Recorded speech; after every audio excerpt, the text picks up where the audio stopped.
مستمعي راديو هيفي اف ام، أسعد الله أوقاتكم. في منتدى هيفي الثقافي لهذا اليوم يسعدنا أن نستضيف الكاتب الأستاذ نايف جبيرو لنتحاور معه حول بعض قضايا ثقافية وفكرية ومسائل ذات الشأن الكردي العام. فأهلا بكم. أهلا بكم.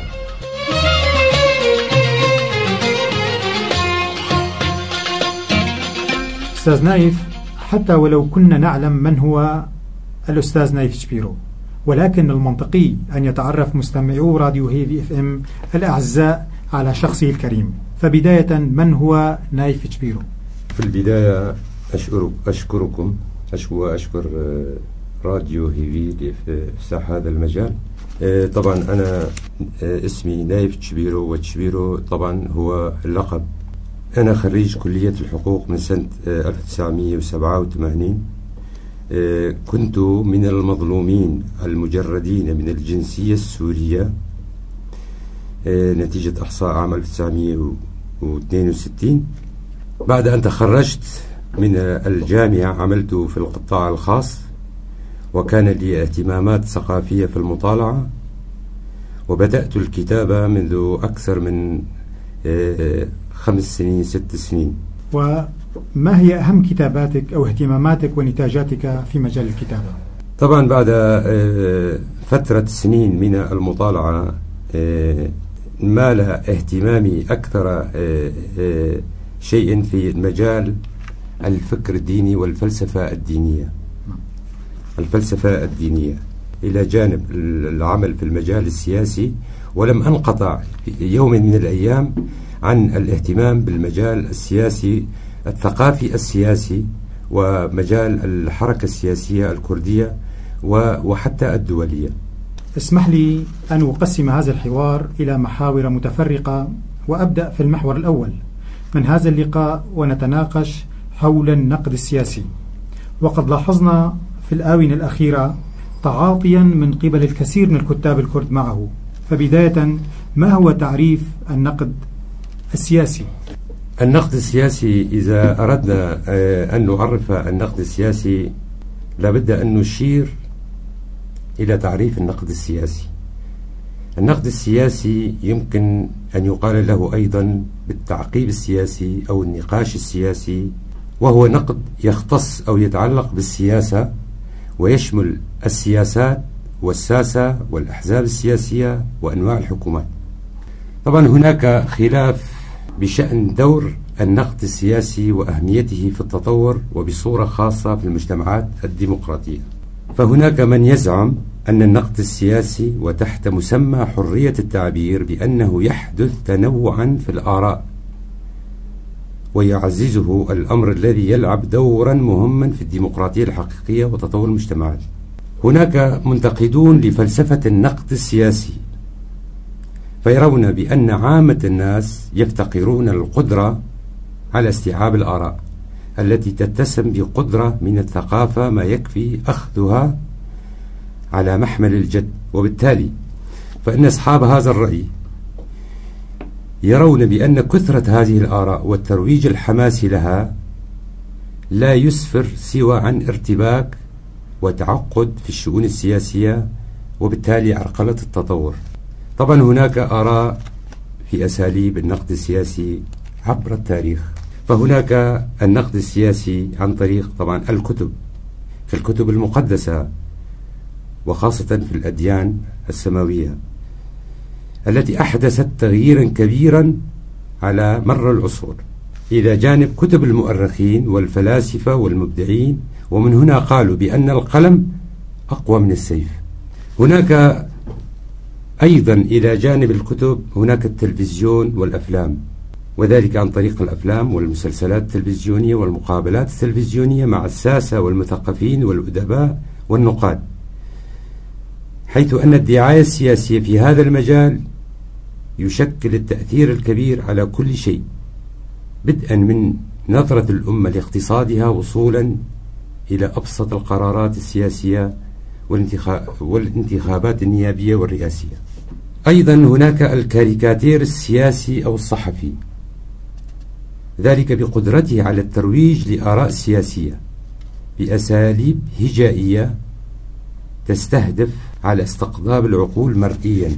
هناك أيضا وسائل الإعلام الإخبارية، وذلك عن طريق نشر الصحف والمجلات إلى جانب النشرات الإخبارية التي من شأنها تبديل الانطباعات لدى الناس بشأن الأحداث وتكوين آراء معينة لديهم. وأخيرا هناك الإنترنت الذي اتسع في مجاله مجال النقد السياسي وبأقل جهد اتساعا كبيرا ليشمل أي شخص لديه اتصال بالشبكة العنكبوتية العالمية. نعم. واستكمالا، ما هي صفات الناقد السياسي الحقيقي؟ إذا أردنا أن نعرف صفات الناقد السياسي أو الناقد بصورة عامة الحقيقي، لابد أن نعرف تصنيفات النقاد. ربما يشكل هذا جوابا على السؤال، حيث يمكن تصنيف نقاد الأعمال الفنية عموما والأدبية خصوصا إلى 5 أنواع رئيسية في أي زمان ومكان. النوع الأول الناقد المحب للقديم، وهو الذي يرى في عمل الكاتب شعريا كان أم روائيا أم مسرحيا ما يخالف القديم مما سبقه، ولا يلتزم بمقاييسه وأصوله الموضوعية من قبل أصحاب المذاهب الأدبية المعروفة. أصحاب هذا النوع سينتقدون العمل ويجعلون منه مادة لا تصلح إلا لسلة المهملات. الصنف الآخر الثاني المحب للحديث، وهو الذي يرى أن العمل الذي يخالف الحداثة ولا يتبع روح العصر أفضل مكان له أيضا هو سلة المهملات نفسها. النوع الثالث المحب لمبدأ خالف تعرف. إذا كان للنوعين السابقين من النقاد أسبابهم لانتقاد العمل الأدبي أو الفني بشكل عام، فهذا النوع الثالث ليس لديه أي شيء ولا حتى خلفية من الثقافة أو البحث العلمي تؤهله لمهمة النقد. كل ما لديه هو ولعه بمبدأ خالف تعرف وبمقولة كلما زعقت سمعوك أكثر. وهذا إن كان صحيحا من الناحية العملية، إلا أنه سرعان ما سيمنح الأعمال النقدية لهؤلاء لقب غير جديرة بالقراءة. هناك النوع الرابع الناقد السياسي أو المزاجي، فإن اتفق الناقد مع صاحب العمل سياسيا أو أحبه لسبب ما سيجعل منه الأعظم عبر العصور، أما إذا اختلف معه أو كرهه أو لم يوافق مزاجه سينزله إلى أسفل السافلين. ويكثر الصنف الأول من هذا النوع في الدول ذات الأنظمة الدكتاتورية التي تصور الحاكم كإله فتركع وتسجد له وتسبح باسمه صباح مساء. أما الصنف الآخر فتجده في كل زمان ومكان. يمكن أن نقول أن الأنواع الأربعة السابقة من النقاد ليسوا بنقاد أصلا، بل مجرد أفراد يعبرون عن رأيهم الشخصي بالعمل الأدبي أو الفني بناء على المدرسة التي يتبعونها أو الخط السياسي الذي ينتمون إليه أو المزاج الذي يتصفون به. ذلك أن أهم صفات الناقد المهني هي الحيادية في نقده، وحالما يقع في فخ الذم أو المدح للعمل يكون قد خرج من مجال النقد ودخل مجال الموقف. هناك النوع الخامس المهني، كما ذكرنا سابقا أن من صفات الناقد المهني الحيادية، والحيادية تتطلب أن يكون الناقد عارفا للمجال الذي سيخوض فيه كي يتمكن من تقويمه، وهذا يتطلب أن يكون مطلعا على المدارس المختلفة التي وضعها الأدباء والفنانون، وكذلك الأمر أن يكون مطلعا على المدرسة التي يتبعها صاحب العمل الذي يقوم بنقده، كما يجب أن يكون عارفا ما هو النقد وما هو الانتقاد.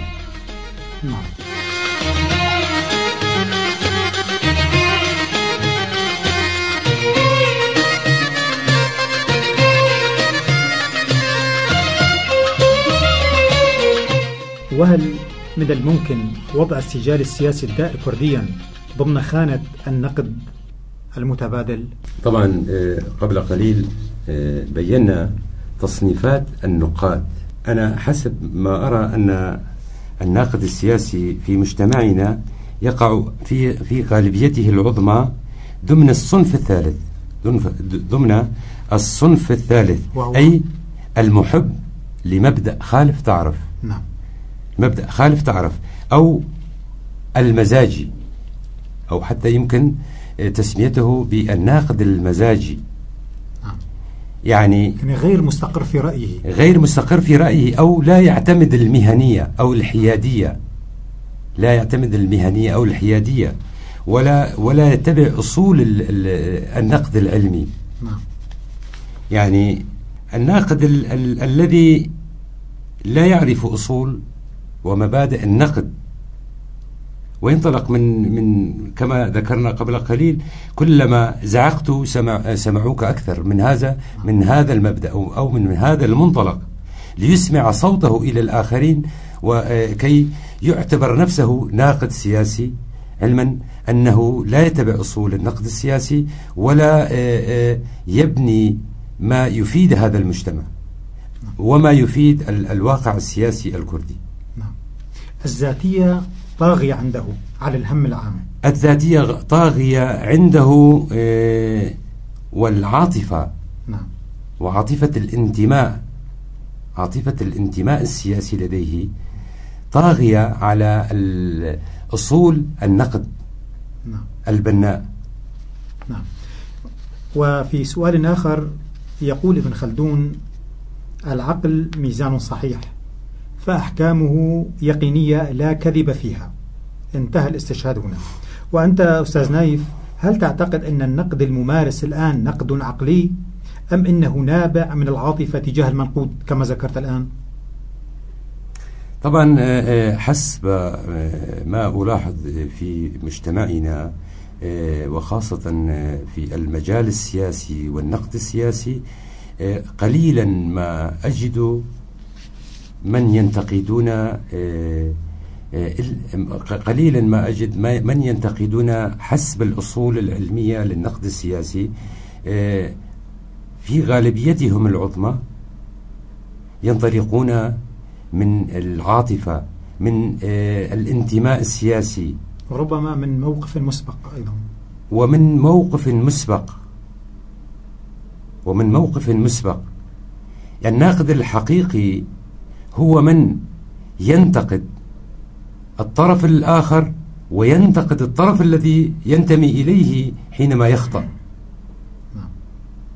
إذن هنا هذا الناقد ينظر إلى تسجيل الصفحة على عنوان أو اسم الكاتب، ينتقد اسم الكاتب، لا ينتقد ما كتبه الكاتب. ينتقد ليس فقط ما كتبه، أيضا ينتقد الجهة التي ينتمي إليها. نعم. من هذا المنطلق ينتقده لأنه يخالفه الرأي في الانتماء السياسي، ويسقط هذا على كل كتاباته، ويسقط هذا الموقف على كل كتاباته، سواء كانت كتاباته جيدة أم غير جيدة. نعم. فيعتبرها غير مفيدة وغير مجدية. نعم. وفي الإطار العملي لمسألة النقد، أنا لم ألاحظ أن تنظيما سياسيا كرديا أو فردا مارس السياسة أو كاتبا انتقد ذاته على موقف معين، رغم أن الفشل الطويل الأمد نسبيا الذي يلاحقنا. وهنا ما هو دور وتعريف النقد الذاتي أستاذ نايف؟ النقد الذاتي، إذا أردنا البحث في مجال النقد الذاتي، طبعا في المجال العملي الذي نلاحظه في الواقع السياسي والثقافي، لم نلاحظ من هو ينتقد ذاته، على الرغم أننا نلاحظ ممارسة النقد على مستوى واسع جدا. هذا يدل على أن الأكثرية جاهلين بالمعنى الحقيقي للنقد. ما هو النقد؟ ما هو تعريف النقد؟ النقد لغة هو التمييز بين الدراهم الصحيحة والزائفة. طبعا هذا حسب القاموس المحيط. النقد اصطلاحا، أي النقد المنهجي، هو تجاوز موقفي الرفض والقبول المطلقين. إلى موقف قائم على بيان أوجه الصواب والخطأ. وهناك النقد المعرفي، النقد المعرفي الذي يكشف عن أخطاء العقل.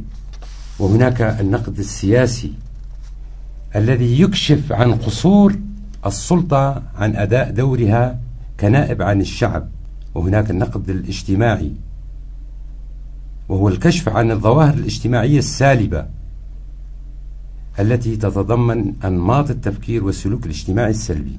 وهناك النقد الأدبي، وهو مدى اتساق أو تناقض العمل الأدبي مع قواعد ومعايير علم الجمال من حيث الشكل، والواقع الاجتماعي من حيث المضمون.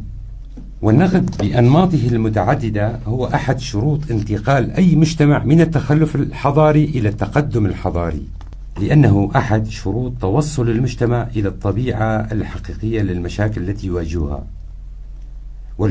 والحلول الصحيحة لهذه المشاكل، وأساليب العمل الصحيحة اللازمة لتنفيذ هذه الحلول في الواقع. من خلال هذا التعريف ومقارنتها بالواقع الذي نعيشها، لا نجد أي ممارسة للنقد الحقيقي في الواقع السياسي أو في الواقع الأدبي أو في الواقع الاجتماعي يتم ممارسة النقد من أجل النقد. وهناك فرق، طبعا النقد، هناك فرق بين النقد والنقد. نعم. النقد والنقد لا يدخل في عداد النقد، لأن النقد في أساسه بناء. نعم. هناك من يقول أن هناك نقد هدام. ليس هناك نقد هدام، النقد في مجمله بناء. ما يدخل في مجال الهدم أو المجال السلبي هو نقد، ولا يدخل في مجال النقد، ولا يعرف بأنه نقد.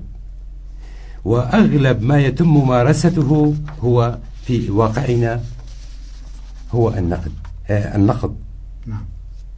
إذن النقد كما تقول هو بناء، فيما الهدم هو نقد، أي إنكار الآخر تماما.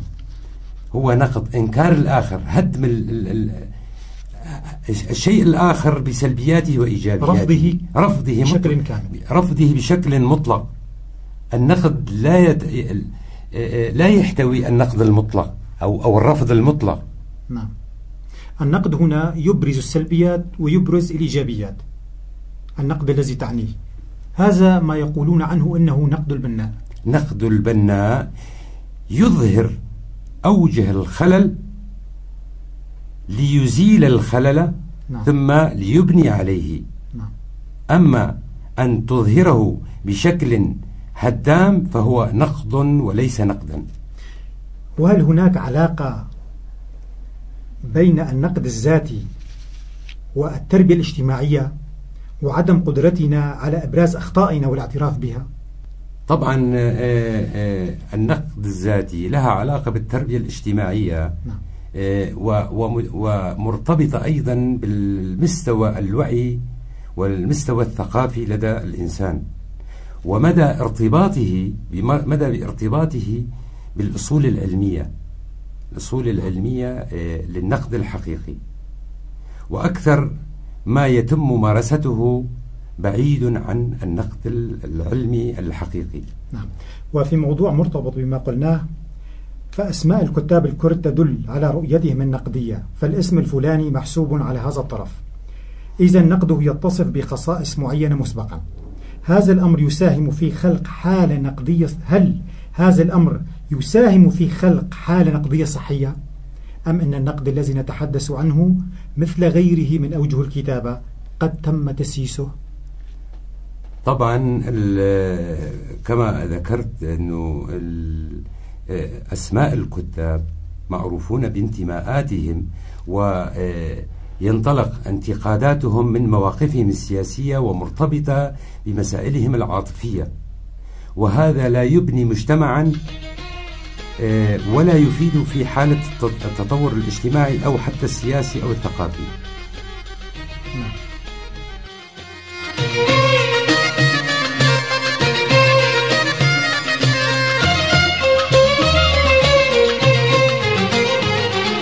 وفي محور من وحي كتاباتك أشرت في مقال لك أن الثورة السورية تحولت إلى أزمة. هنا من الزاوية الثقافية كيف من الممكن أن يحصل هذا الأمر ومن يتحمل مسؤولية ذلك؟ طبعا الثورة السورية عندما بدأت لم تكن أزمة، إنما كانت ثورة لتغيير المجتمع من حال إلى حال. هي كانت نتيجة أزمة، نتيجة حالة عاشتها سوريا في ظل نظام استبدادي فردي. قامت الثورة كانت تهدف إلى تغيير النظام السياسي القائم إلى نظام ديمقراطي تعددي، لكن الثورة تحولت إلى أزمة. والأزمة كيف هي تحولت إلى أزمة؟ الثورة السورية تحولت إلى أزمة تحتاج إلى أكثر من حل. هناك من ركبوا موج الثورة وادعوا أنهم يمثلون فعاليات المجتمع أو من قاموا بالثورة، ادعوا أنهم يمثلونهم وهم في الأساس لا يمثلون إلا أنفسهم. ولهذا الحل ليست بأيديهم، وخرج الحل أيضا من أيدي الشعب. لذلك تحولت إلى أزمة وتحولت إلى مشكلة أقليمية ودولية، ارتبطت حلها بالتوافقات الأقليمية والدولية، وتحولت من حالة التغيير النظام إلى حالة سياسية، أزمة تتداخلها الأجندات الدولية والأقليمية. وهنا أستاذ نايف يقال بأن الأزمة هي عدم القدرة في العيش بالشكل القديم، وعدم القدرة في الدخول إلى المستقبل واشتراء الحاضر. هل تعتقد بأن الآن نعيش هذا الحاضر ونشتره لحظة بلحظة؟ طبعا الأزمة كما ذكرت أنت حضرتك، الثورة هي محاولة الانتقال من حال إلى حال. نعم. إنما عندما تحولت إلى أزمة هي عدم القدرة من الانتقال من الحال السيء، من المجتمع القديم إلى المجتمع القديم أو الحالة القديمة إلى حال أفضل. نعم. وهنا استتباعا، ما هي مسؤولية المثقف في هذه اللحظة؟ وهل بمقدوره تغيير اتجاه الأحداث إذا كان فاعلا كما يجب؟ المسؤولية في حدوث الأزمة يتحملها أطراف عديدة، ومن ضمنهم المثقف السوري بشكل عام، المثقف العربي، والمثقف الكردي، كل حسب مسؤوليته. المثقفون لم يقوموا قبل اندلاع الثورة السورية وتحولها إلى أزمة، لم يقوموا بما كان يقع على عاتقهم من التطوير الثقافي، التطوير المعرفي، التطوير العلمي لدى الشعب. لذلك في أول عقبة لهذه الثورة تحولت إلى أزمة، ولا يزال المثقفون يتحملون هذه المسؤولية. نعم. ألا تعتقد أن المثقف الألماني قد سلم نفسه للقوى التي ركبت الثورة؟ المثقف الألماني بكلمة، أين هو؟ المثقف الألماني استسلم للمال السياسي. نعم. في الثورة السورية أو في الأزمة السورية استسلم للمال السياسي، وانتقل إلى أدوار لا تتعلق بالدور الموكل إليه. نعم. وفي جانب الآخر وعن أزمة أخرى، ألا تلاحظ معي أننا نعيش أزمة انتماء؟ فجزء من الكرد يرون وطنيتهم من خلال التكامل مع هولير والارتباط معها، وجزء آخر يراها مع كردستان الشمالية، وجزء ثالث من خلال الارتباط مع دمشق كانتماء وطني.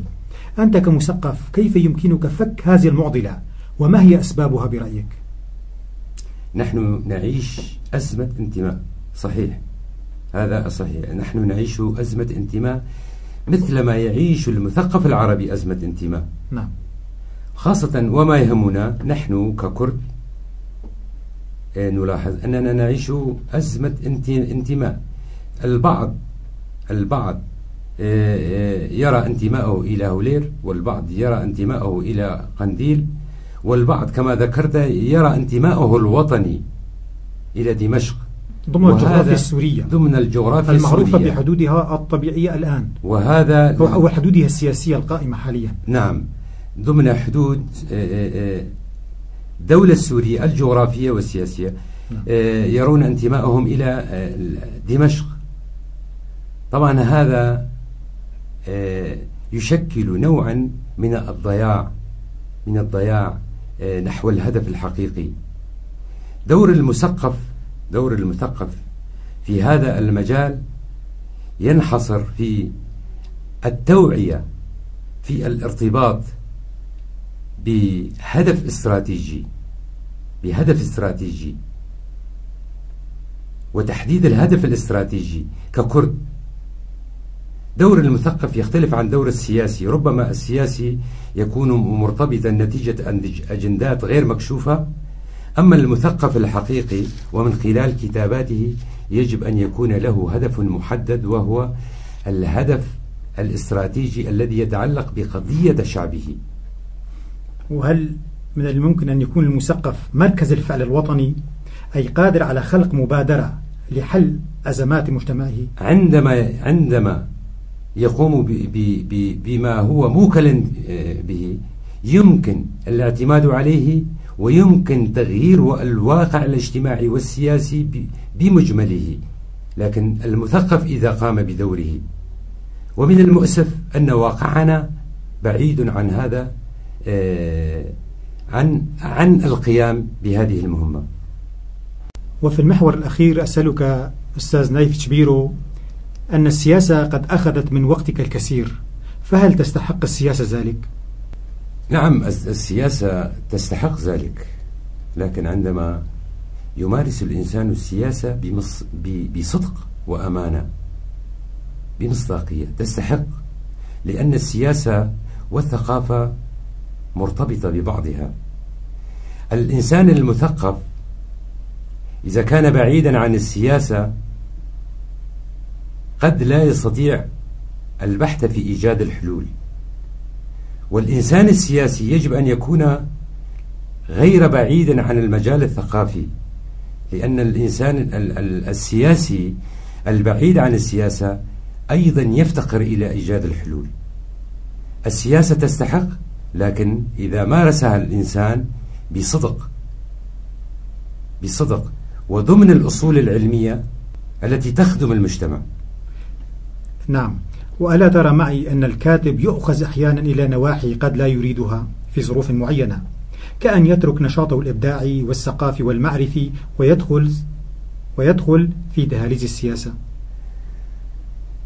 هذا وارد جدا، وربما هناك كثيرون أخذتهم السياسة إلى أماكن ربما كانوا لا يريدونها، ربما لم يكن في حسبانهم أنهم سيذهبون إلى هذا الاتجاه. ربما أخذت السياسة وقتهم فتركوا المجال الثقافي والكتابي وانغمسوا في المجال السياسي وذهبوا إلى أماكن ربما ضيعوا أنفسهم أو ضيعوا أفكارهم في هذه الاتجاهات. وهذه الانقسامات السياسية والثقافية أنت كمثقف كيف تقيمها؟ الانقسامات السياسية والثقافية أقيمها طبعا بأننا نعيش في حالة أزمة، كما قبل قليل سمينا بالأزمة السورية، الثورة السورية التي تحولت إلى أزمة.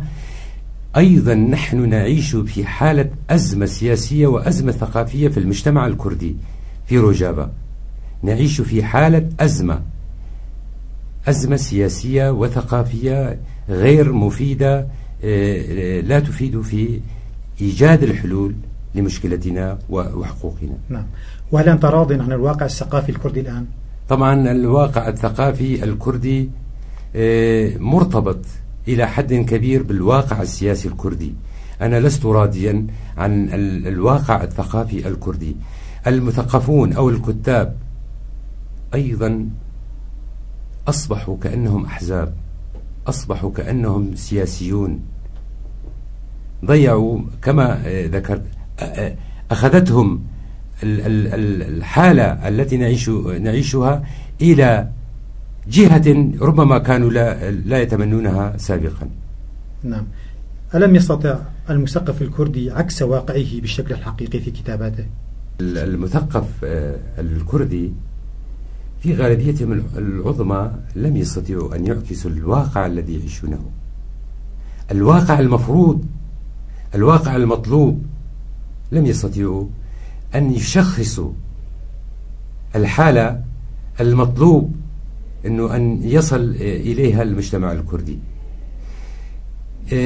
بنفس الوقت من خلال المثقف والكاتب يعرف إلى أي درجة وصلت إليها الحالة الثقافية الكردية من السوء ومن العمل الغير جاد. نعم. هناك محاولات لتأطير الحالة الثقافية الكردية، هل تعتقد أن ذلك أمر مهم لدرجة خلق حولها كل هذه الصراعات والاتهامات؟ حالة تأطير الحالة الثقافية الكردية طبعا حالة ضرورية جدا.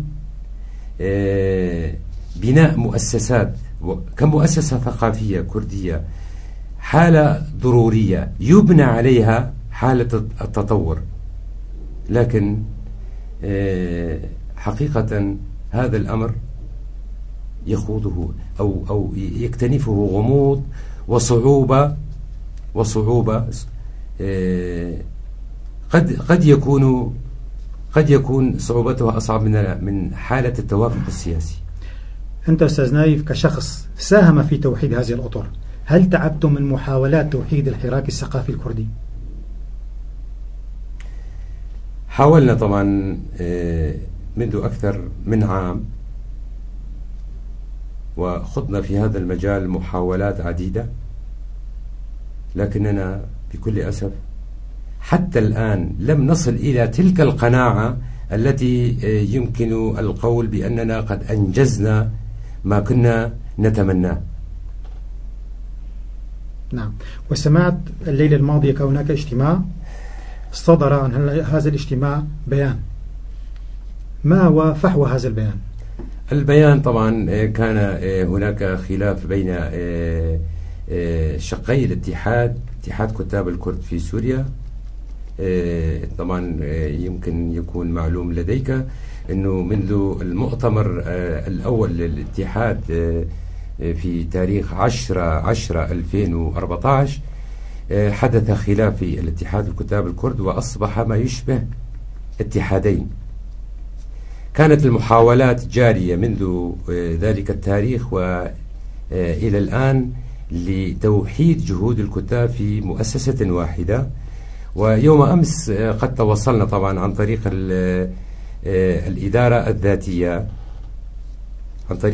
الذاتية، يوم أمس في عمودة توصلنا إلى اتفاق تم التوقيع عليها بين الطرفين وبحضور هيئة الثقافة.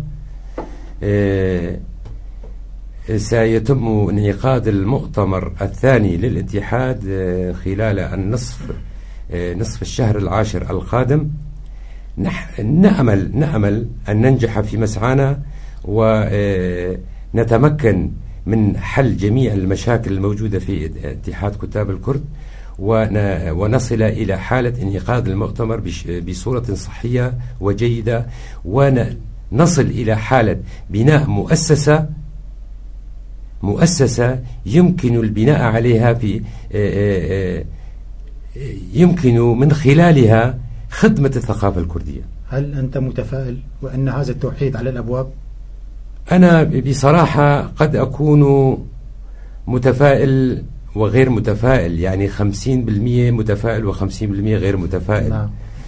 طبعا 50% غير متفائل نتيجة العقلية الموجودة لدى كتابنا أو الكثيرين ممن يدعون أنهم كتاب. و50% متفائل. طبعا متفائل بجهود بعض الحريصين الذين يبذلون جهود فوق طاقتهم لإيصال هذه المؤسسة إلى حالة جيدة وصحية. نعم، وفي ختام هذا الحوار لو كلمة تقوله. طبعا في ختام هذا اللقاء أوجه الكلام إلى بعض الشخصيات الثقافية الهامة في مجتمعنا، أتمنى أن يقوموا بأدوارهم المطلوبة على عاتقهم، شخصيات معروفة ثقافيا، وعلى سبيل المثال أمثال فرهاد عجمو، صالح حيدو، يعني كتاب لهن اسمهم ومكانتهم، أن لا يتهربوا من تحمل المسؤولية، لأن المسؤولية ليست فقط هي الكتابة، إنما المسؤولية لها جانب آخر هو بناء المؤسسات وتربية أجيال جديدة من المثقفين والكتاب. أستاذ نايف، شكرا لإفساحك المجال لنا للتحاور معك. وشكرا لكم أيضا، وأتمنى لكم التوفيق في عملكم. مستمعيه BFM، كنتم في منتدى هيب الثقافي، وكان معنا ضيفا عزيزا الكاتب الأستاذ نايف شبيرو ضيفا، وأنا فرحان كلش محاورا، وإلى لقاء آخر.